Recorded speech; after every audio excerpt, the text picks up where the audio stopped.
2026년 1월 28일 오전 미국 조지아주 유니온시티의 공기는 유난히 차가웠습니다. 고요한 아침의 정적을 깨고 풀턴 카운티 선거운영센터 앞으로 정체불명의 대형 트럭들이 줄지어 들어서기 시작했죠. 차에서 내린 건 검은색 라텍스 장갑을 낀 FBI 요원들과 연방보안국 대리인들이었습니다. 그들의 손에는 캐서린 살리나스 연방판사가 서명한 전격적인 압수수색 영장이 들려 있었죠. 그런데 여러분, 이들이 나타나기 정확히 일주일 전 트럼프 대통령이 어떤 말을 했는지 기억하십니까? 그 선거는 조작된 선거였고 이제 모두가 그 사실을 알고 있다. 자신들이 저지른 일에 대해 그 사람들은 조만간 기소가 될 것이다. 우리는 부정선거를 절대로 용납할 수 없다. 라고 말이죠. 이 서슬퍼런 경고는 곧 현실이 되었습니다. 2020년 대선이 끝난 지 무려 6년, 트럼프 대통령은 그 긴 시간 동안 침묵하며 오직 이 순간만을 위해 칼날을 갈아왔습니다. 모두가 잊으라고 했던 그날의 기록들. 하지만 트럼프의 목적은 단 한 번도 흔들린 적이 없습니다. FBI가 대형 트럭에 실어 나른 700개의 상자 안에는 단순히 낡은 종이 뭉치가 들어있는 게 아닙니다.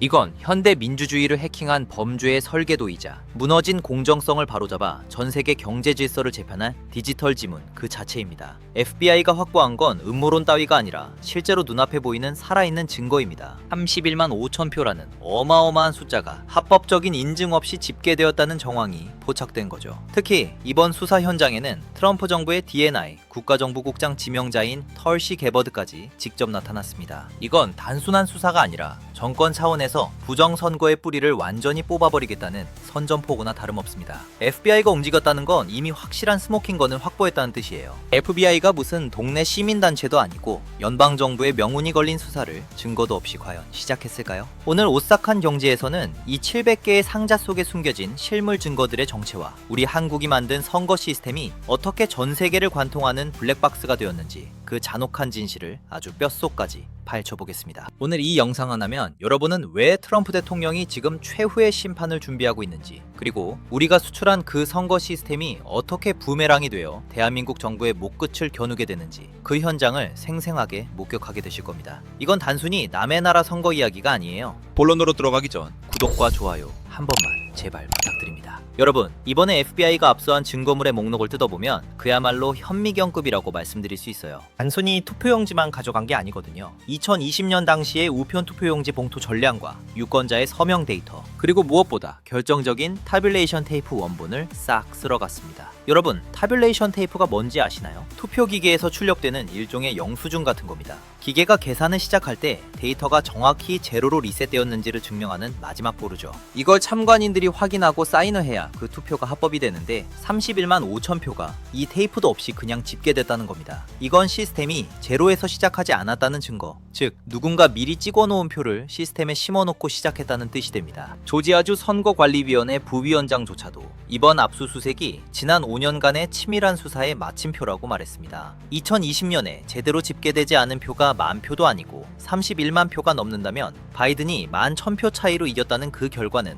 완전히 허구였다는 소리가 됩니다. 이건 단순한 행정감사가 아닙니다. 영장에는 범죄 혐의의 증거, Evidence of the Commission of a Criminal Offense라는 문구가 명확히 박혀 있습니다. 즉, 형사 처벌을 목적으로 한 수사라는 뜻이죠. 특히 조지아주 선거관리위원회가 지적했던 이중 스캐닝 문제, 투표지 한 장이 스캐너로 통과할 때 두 장으로 뻥튀기 되는 그 기묘한 현상을 FBI가 정밀 포렌식으로 잡겠다는 겁니다. 그런데 말입니다. 이 이중 스캐닝 의혹은 2025년 필리핀 총선에서도, 그리고 이라크와 콩고에서도 똑같이 터져나왔던 문제라는 걸 아십니까? 한 장의 투표지가 2번 계산되는 확률적 오류, 이걸 단순히 기계 탓으로 돌릴 수 있을까요? 통계학적으로 볼 때 특정 후보에게만 유리하게 이런 오류가 집중될 확률은 1000조분의 1 이하로 떨어집니다. 로또를 연속으로 3번 맞을 확률보다 낮다는 소리예요. 이건 우연이 아니라 설계입니다. 더 무시무시한 건 이 수사의 칼끝이 미국 내부에만 머무지 않는다는 거예요. 영장 내용을 뜯어보면 소름 끼치는 단어들이 등장합니다. 바로 대한민국 송도에 본부를 둔 A웹과 그들이 전 세계에 퍼뜨린 AF, Advanced Framework라는 선거 관리 모델이에요. 미국 FBI가 조지아주의 창고를 털었는데 왜 한국의 기술 표준 모델이 수사 리포트의 핵심 쟁점으로 떠오르는 걸까요? 여기서 우리는 아주 낯익은 이름들을 마주하게 됩니다. 바로 한국의 미루 시스템즈와 A웹입니다. 조지아주가 사용하는 도미니언 보팅 시스템과 한국이 수출하는 미루 시스템은 기술적으로 완전히 남남이 아닙니다. 이 두 시스템의 소스 코드를 리뷰하고 국제 인증을 해준 기관이 어디인 줄 아세요? 엘라베마주에 있는 ProVNV라는 곳입니다. 조지아의 도미니언 기계도 필리핀에 들어간 한국의 미루 기계도 똑같이 이곳의 인증을 받았죠. 한마디로 기술적 유전자가 같은 형제 모델이라는 소리입니다. 정치학적으로 보면 이건 거대한 기술적 독점이자 표준의 사유화입니다. 전 세계 선거 시스템이 하나의 보이지 않는 프레임워크 아래서 통제되고 있다는 증거죠. 그 프레임워크의 이름이 바로 한국에서 설계된 AF, 즉 Advanced Framework입니다. 본래 경제학에서 표준화는 생산성을 높이고 비용을 획기적으로 줄이는 효율성의 신입니다. 규격을 통일해야 대량 생산이 가능하고 관리가 쉬워지니까요. 하지만 이 효율성의 논리가 선거 시스템에 적용되는 순간 이야기는 완전 달라집니다. 관리가 쉬워진다는 건 비집어 말하면 공격하기도 쉬워진다는 뜻이기 때문이죠. 모든 지역이 똑같은 기계, 똑같은 소프트웨어, 똑같은 전산망을 쓰는 표준화가 이루어지는 순간 조작 세력은 전국 수만 개의 투표소를 일일이 찾아다닐 필요가 없어져요. 단 하나의 표준화된 뒷문만 찾아내면 전국 모든 투표함을 동시에 열 수 있는 조작의 고속도로가 깔리는 셈이죠. 효율성을 위해 선택한 표준화가 역설적으로 민주주의를 가장 빠르고 값싸게 파괴하는 독이 된다는 겁니다. A웹은 한국중앙선관위 주도로 설립된 국제기구죠. 이들이 개발도상국에 전파하는 AF 시스템은 겉으로 보기엔 아주 세련된 디지털 플랫폼입니다. 이 AF라는 건 단순히 기계를 파는 게 아니에요. 선거의 전 과정을 디지털화하기 위한 일종의 운영체제, OS를 공급하는 겁니다. 여기에는 통합 데이터 교환 표준인 EDI라는 기술이 들어가는데요. 이게 말이 어려워서 그렇지 쉽게 말하면 서로 다른 회사의 투표기들이 하나의 언어로 대화하게 만드는 마법의 통로입니다. 그런데 이 통로의 설계자가 누구일까요? 그리고 그 통로를 흐르는 데이터의 검문소는 어디에 있을까요? 이 시스템의 핵심은 모듈형 소프트웨어 구조로 되어 있다는 겁니다. 유권자 등록, 본인 확인, 투표 집계, 결과 전송이 마치 레고 블록처럼 유기적으로 연결되어 돌아간다는 거죠. 겉으로 보기엔 아주 세련되고 스마트해 보이지만 경제학적 관점에서 보면 이건 무시무시한 중앙집중형 통제 모델이자 중앙집중형 약탈 시스템이 될 수 있습니다. 관리자가 웹 기반 관리 플랫폼을 통해 실시간으로 전국 각지의 투표 현황을 모니터링하고 데이터를 전송받거든요. 효율성은 극대화되지만 반대로 누군가 이 프레임워크의 취약점 하나만 장악하면 전 세계의 선거 결과를 중앙 서버에서 실시간으로 주무를 수 있게 된다는 뜻이기도 합니다. 관리자가 마음만 먹으면 어느 지역에서 표가 부족한지 어디를 더 채워야 하는지를 실시간으로 보면서 시스템을 조정할 수 있다는 거예요. 만약 특정 권력자가 실시간으로 숫자를 보다가 저쪽 지역에서 우리 표가 밀리네? 라고 판단하는 순간 중앙 서버에서 단 몇 줄의 코드 수정만으로 결과를 미세하게 조정할 수 있는 블랙박스를 제공하기 때문입니다. 도미니언 보팅 시스템의 실체도 가관입니다. 공동 창립자가 미국 의회에서 자백한 내용에 따르면 핵심 부품의 59%가 중국산입니다. LCD 터치스크린부터 제어보드, AI 프로세서까지 전부 중국 기술이 들어가 있죠. 트럼프를 눌렀는데 바이든에게 투표가 된다? 이건 단순한 기계 오류가 아니라 설계된 알고리즘이라는 겁니다. 실제로 도미니언 직원들의 정치 헌금 내역을 보면 소름이 돋을 정도예요.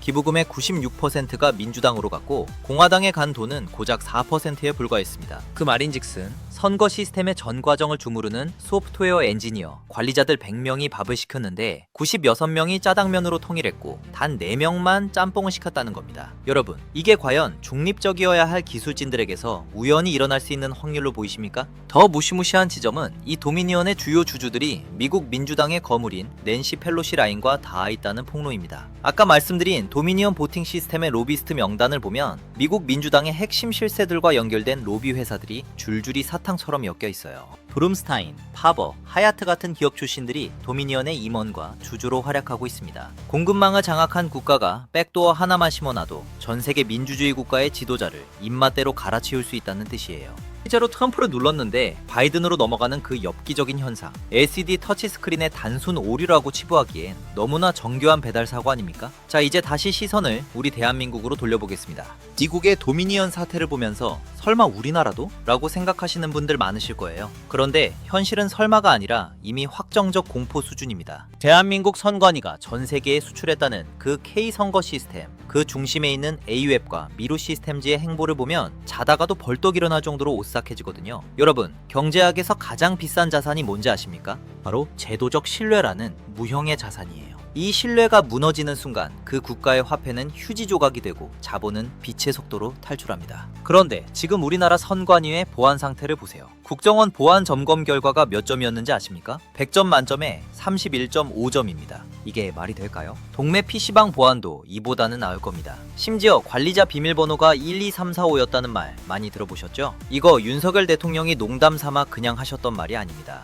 2023년 말 국가정보원과 한국인터넷진흥원이 선관위를 보안 점검했을 때 내부 시스템과 DB 관리자 비밀번호가 실제 12345로 설정되어 있었다는 게 공식적으로 드러났습니다. 그런데 일각에서는 선관위가 점검받을 때 일부러 12345로 미리 바꿔놨을 거라고 말하는 분도 계십니다. 하지만 국정원 브리핑에 따르면 12345는 점검을 위해 급조된 게 아니라 시스템 설치 당시의 초기 설정, 디폴트 비밀번호가 단 한 번도 변경되지 않고 방치된 상태였다고 했습니다. 심지어 다른 여러 시스템들도 아이디와 비밀번호가 아예 똑같이 기본 설정 값으로 되어 있다고 했었죠. 이건 고도의 전략이라기보다 보안의식의 완전한 실종에 가깝다고 볼 수 있습니다. 국가의 운명을 결정하는 서버의 문고리가 사실상 활짝 열려 있었다는 거예요. 그런데 더 기가 막힌 사실은 따로 있습니다. 이 보안을 수년간 독점하다시피 했던 업체가 바로 윈즈라는 곳인데, 이곳이 문재인 정권의 핵심 실세들과 끈끈하게 연결되어 있다는 의혹이 끊임없이 터져나오고 있습니다. 내부 조력자 없이 외부 해킹만으로 선거를 뒤집는 건 어렵다고 선관위에서 해명한 거 들어보셨나요? 그걸 반대로 말하면 내부에서 문을 열어주면 얼마든지 가능하다는 뜻인 겁니다. 실제로 2023년 한 해 동안 중앙선관위에 대한 사이버 공격 시도가 다른 정부 부처보다 184배나 많았습니다. 왜 해커들이 선관위만 죽어라 노릴까요? 여기가 뚫리면 대한민국이라는 국가 시스템 자체를 통째로 해킹할 수 있기 때문인 거죠.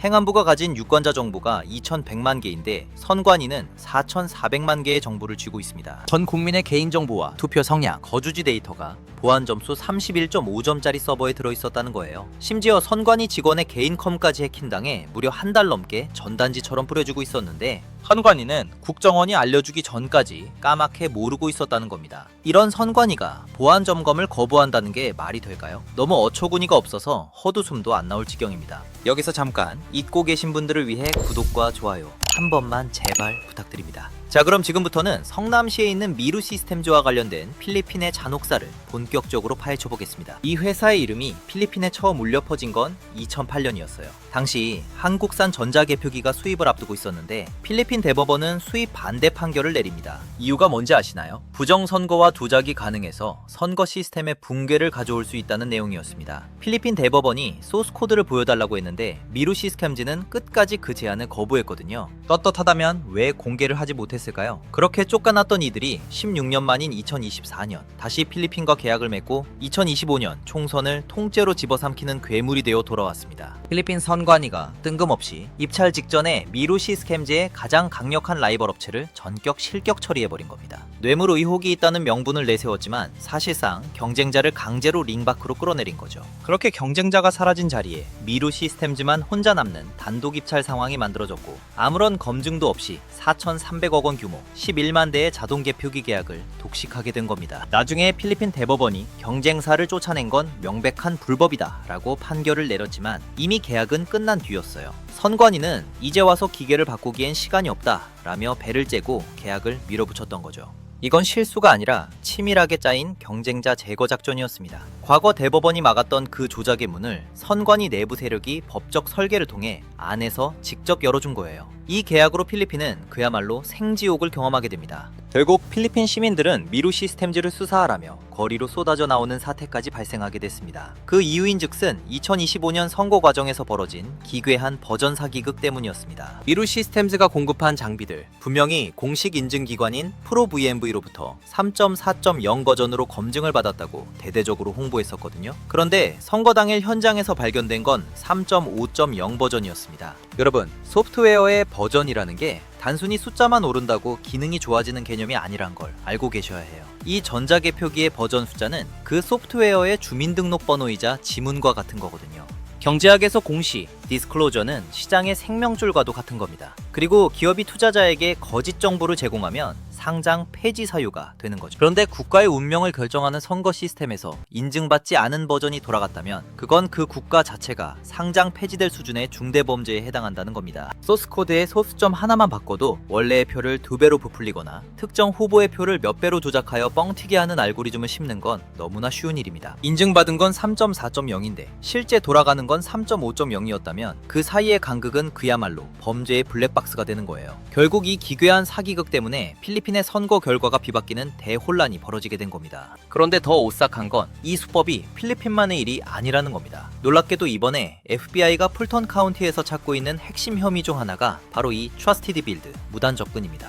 선거 직전이나 도중에 이루어지는 인증되지 않은 소프트웨어 업데이트나 패치, 이건 시스템의 비인가 접근 통로, 백도어를 씹는 행위거든요. FBI는 이번에 압수한 로그 기록을 통해 풀턴 카운티 시스템에서도 인증되지 않은 소프트웨어 버전이 실행되었는지를 추적하고 있습니다. 만약 이 두 나라의 시스템이 동일한 논리 구조로 업데이트되었다면 이건 우연이 아니라 전 세계를 대상으로 한 거대한 디지털 쿠데타라는 소리입니다. 만약 3.4.0 버전을 쓰기로 약속해놓고 선거 당일 몰래 3.5.0으로 바꿔치기 했다면 그 안에 어떤 조작 코드가 들어갔는지 아무도 알 수 없게 되기 때문입니다. 이게 바로 2025년 필리핀 총선에서 실제로 벌어졌던 일이에요. 한국의 미루 시스템즈가 공급한 장비에서 인증받지 않은 소스 코드가 사용됐다는 사실이 드러나면서 전 세계가 발칵 뒤집혔던 거죠. 그런데 조지아주에서도 똑같은 방식의 소프트웨어 탈취와 무단 복제 혐의가 FBI 영장에 적시됐습니다. 기술은 다르지만 수법은 쌍둥이처럼 닮아 있어요.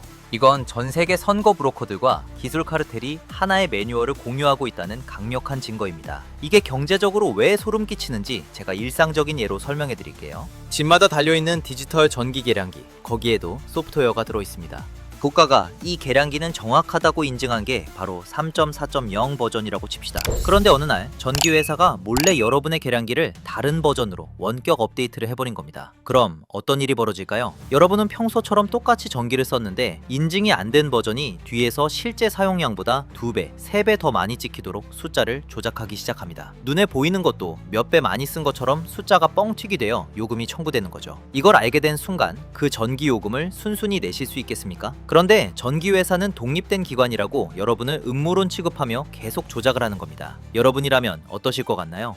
선거 시스템의 버전 바꿔치기도 정확히 이 계량기 조작과 같습니다. 국가의 운명을 결정하는 소중한 표를 계산하는 기계가 아무도 모르게 조작용 엔진으로 갈아 끼워진 겁니다. 이건 단순한 오류가 아니라 국민의 권리를 대놓고 도둑질하는 데이터 횡령이자 국가적 사기극입니다. 이제 우리는 유권자 명부의 디지털화에 대한 위험성을 직시해야 합니다. 조지아주에서는 이글 AI라는 시스템을 도입해서 부적격 유권자를 가려내려 하고 있죠. 그런데 이 데이터 추출 방식이 한국 A웹이 전파한 AF 기반의 데이터 관리 방식과 기술적으로 연계되어 있다는 분석이 나왔습니다. 유권자 명부가 중앙 서버에서 실시간으로 조작 가능하다면 그건 투표소에 가기도 전에 이미 결과가 정해져 있다는 소리예요. 유령 유권자를 생성하고 죽은 사람의 이름을 빌려 표를 던지는 행위가 클릭 몇 번으로 가능해진다는 겁니다. FBI가 이번에 2020년의 유권자 명부 원본을 전량 압수한 이유도 바로 이 디지털 매칭 오류를 잡아내기 위함입니다. 실제 투표한 사람과 시스템상의 기록이 일치하는지 포렌식 단위로 대조해보겠다는 거죠. 여기서 한국의 기술 표준인 AF의 흔적이 튀어나온다면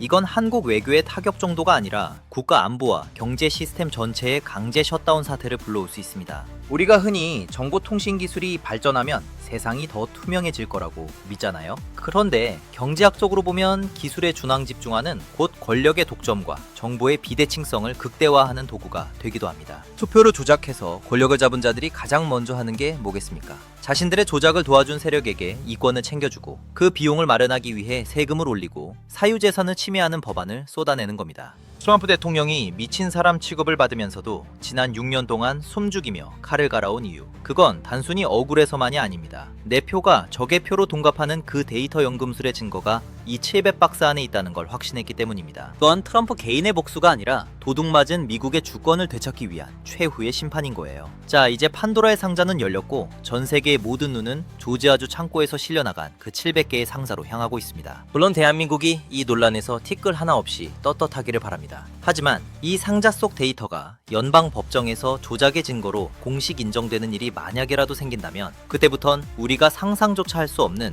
거대한 폭풍이 몰아칠 겁니다. 그리고 그 폭풍의 끝은 이곳 대한민국을 향하게 될 거예요. 미국 선거를 무너뜨린 그 조작의 방식이 동맹국인 우리 대한민국 선관위와 A웹이 전 세계에 전파해온 애드밴스드 프레임워크 모델과 일치한다는 흔적이 발견된다면 그건 단순한 외교 결례가 아닙니다. 우리가 민주주의를 돕는다며 수출한 시스템이 사실은 국가 권력을 통째로 설계하고 주무르는 독재자의 리모컨이었다는 사실이 만천하에 드러나게 되는 겁니다. 그 결과가 공개되는 날 대한민국이라는 국가 브랜드는 조작 카르텔의 본거지로 전락하고 그동안 진실을 가리며 국민의 주권을 숫자로 장난질했던 모든 세력은 전 세계적인 심판대 위에 서게 될 겁니다. 조작으로 세운 가짜 성벽은 진실이라는 아주 작은 틈 하나에도 결국 무너지기 마련이니까요. 자, 그럼 오늘 내용을 딱 3줄로 요약해드리겠습니다. 첫째, 미국 FBI의 조지아주 압수수색은 전 세계 부정선거 카르텔을 무너뜨릴 스모킹건의 확보 과정이다. 둘째, 대한민국 선관위와 관련 업체들은 이미 국제적 의혹의 중심에 서 있으며 이는 국가 신용 등급과 직결되는 경제적 핵폭탄과 마찬가지다. 셋째, 선거 정의를 회복하지 못하는 국가는 결국 자본의 탈출과 함께 처참하게 몰락할 것이다. 여러분, 이제 우리가 해야 할 일은 명확합니다. 이건 정치가 아닙니다. 우리 사회의 근간인 시스템의 생존 문제입니다. 진영 논리를 잠시 내려놓고 우리 선거 시스템의 투명성을 현미경처럼 들여다봐야 할 때입니다. 원래 배가 가라앉기 직전에는 쥐들이 가장 먼저 탈출한다고 하죠. 지금 이 거대한 조작의 흔적들이 누군가에게는 탈출의 신호탄일지도 모릅니다. 우리는 그들이 어떻게 움직이는지 그리고 진실이 어떻게 드러나는지 끝까지 눈을 부릅뜨고 지켜봐야 합니다. 여러분의 소중한 한 표가 무너지면 여러분이 쌓아온 자산 역시 모래성처럼 허물어집니다. 진실이라는 단단한 토대 위에 우리 사회가 바로 서야만 여러분의 주권도 자산도 굳건히 지켜낼 수 있기 때문입니다. 오늘 준비한 내용은 여기까지입니다. 이 오싹한 진실이 널리 퍼질 수 있도록 구독과 좋아요 한 번씩만 꼭 부탁드리고요. 저는 더 날카로운 진실을 들고 다시 돌아오겠습니다. 지금까지 오싹한 경제였습니다. 감사합니다.